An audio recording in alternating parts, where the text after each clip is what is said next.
नमस्कार, NMF news पर आप सभी का बहुत स्वागत। मैं हूं आपके साथ अभिषेक पुंगी। 22 अप्रैल को पहलगाम में जो हमला हुआ था उसकी जिम्मेदारी पाकिस्तान के आतंकी संगठन टीआरएफ ने उसी दिन ले ली थी। लेकिन जिस तरीके से फिर वक्त बीता, डर लगा टीआरएफ को, पाकिस्तानी सरकार को डर लगा, भारत ने सिंधु नदी का जल समझौते को रद्द कर दिया और सिंधु नदी का पानी रोक दिया। उसके बाद टीआरएफ को यह लगा कि नहीं, ये जिम्मेदारी लेकर उसने बड़ी गलती कर दी है।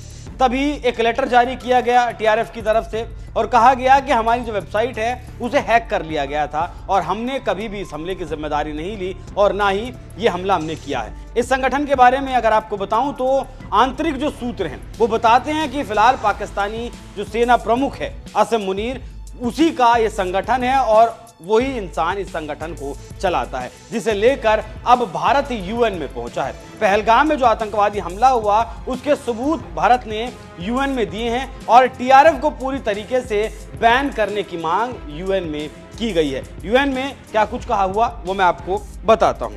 सबसे पहले तो यूएन में भारत ने कहा कि जो पहलगाम में आतंकी हमला हुआ उसमें टीआरएफ और पाकिस्तान का पूरी तरीके से हाथ है। यूनाइटेड नेशंस के ऑफिस ऑफ काउंटर टेररिज्म यानी संयुक्त राष्ट्र आतंकवाद रोधी जो कार्यालय है और जो काउंटर टेररिज्म कमेटी की एग्जीक्यूटिव डायरेक्टरेट हैं, उनके सामने आतंकवाद के ये सबूत रखे गए हैं। भारत ने सबूतों के साथ टीआरएफ को बैन करने की मांग की।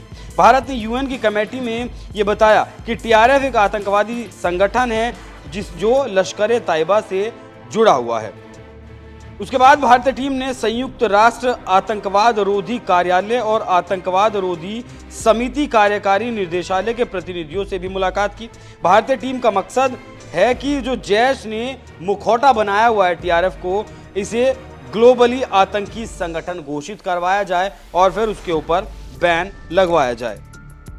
सूत्रों के हवाले से यह बताया गया कि टीआरएफ को सीमा पार आतंकवाद से जोड़ने वाले सबूतों के साथ यूएन में 1267 समिति से संपर्क किया गया। मई और नवंबर 2024 के बाद यह तीसरा मौका है जब भारत ने समिति से संपर्क किया है। टीआरएफ ने अपनी जिम्मेदारी पर यू टर्न ले लिया था, वो मैंने आपको बताया है।